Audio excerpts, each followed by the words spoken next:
राष्ट्रपति द्रौपदी मुर्मू ने लाल किला हमला मामले में आतंकवादी मोहम्मद आरिफ की दया याचिका की खारिज। राष्ट्रपति द्रौपदी मुर्मू ने 24 साल पहले दिल्ली के लाल किले पर हमले की साजिश रचने के दोषी पाकिस्तानी आतंकवादी मोहम्मद आरिफ उर्फ अशफाक की दया याचिका खारिज कर दी है। नवंबर 2022 में सुप्रीम कोर्ट ने याचिका खारिज कर दी थी और उसे मौत की खबर सुनाई गई थी। अब अगले वर्ष होने वाले दिल्ली विधानसभा चुनाव पर रहेगी नजर। लोकसभा चुनाव जैसे परिणाम देखना चाहती है भाजपा। लोकसभा चुनाव के बाद केंद्र में भाजपा की राजग की सरकार बन गई है। हालांकि पिछली 2 बार से उलट इस दफा भाजपा को अपने दम पर बहुमत नहीं मिला है। अब विभिन्न राजनीतिक दलों की नजरें आगामी विधानसभा चुनावों पर हैं, जिनमें दिल्ली भी शामिल है। राष्ट्रीय राजधानी में अगले साल के शुरू में विधानसभा चुनाव होने हैं। इसके लिए आम आदमी पार्टी, आप, भाजपा और कांग्रेस ने अभी से तैयारियां शुरू कर दी हैं। तनाव के बीच चीन के प्रधानमंत्री ली ने पीएम मोदी को नए कार्यकाल पर भेजा खास संदेश।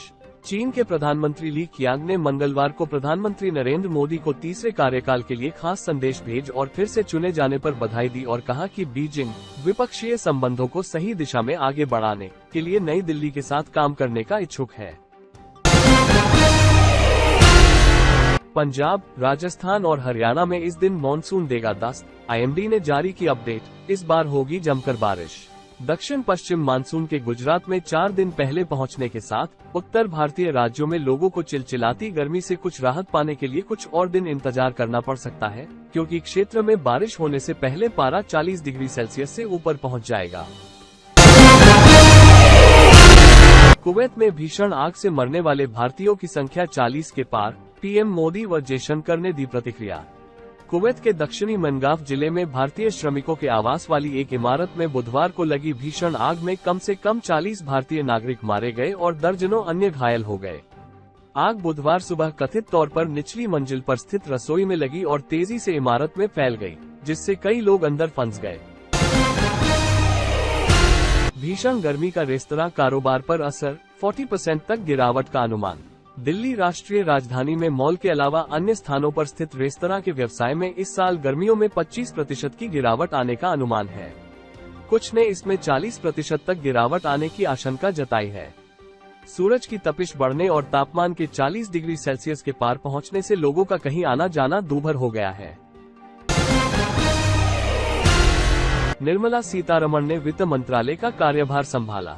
निर्मला सीतारमण ने लगातार दूसरे कार्यकाल के लिए वित्त मंत्रालय का कार्यभार बुधवार को संभाल लिया। वो जल्द ही वित्त वर्ष 2025 के लिए अंतिम बजट पेश करेगी, जो प्रधानमंत्री नरेंद्र मोदी की तीसरी सरकार की प्राथमिकता तथा विकसित भारत की दिशा तय करेगा। नॉर्थ ब्लॉक स्थित कार्यालय में वित्त सचिव टी.वी. सोमनाथन और अन्य शीर्ष अधिकारियों ने सीतारमण का स्वागत किया। तेज गर्मी के बीच बढ़ा फ्रिज का बाजार। इस साल बिके 1 करोड़ से ज्यादा एयर कंडीशनर। तेज गर्मी की वजह से पूरे देश में कूलिंग इक्विपमेंट की बिक्री बढ़ गई है। एयर कंडीशनर और रेफ्रिजरेटर की बिक्री में रिकॉर्ड उछाल आया है। इस साल करीब 1 करोड़ 10 लाख बिकने का अनुमान है। छोटे शहरों और गांवों से नए लोग इसे खरीद रहे हैं, साथ ही शहरों में पहले से मौजूद लोगों की मांग भी बढ़ रही है।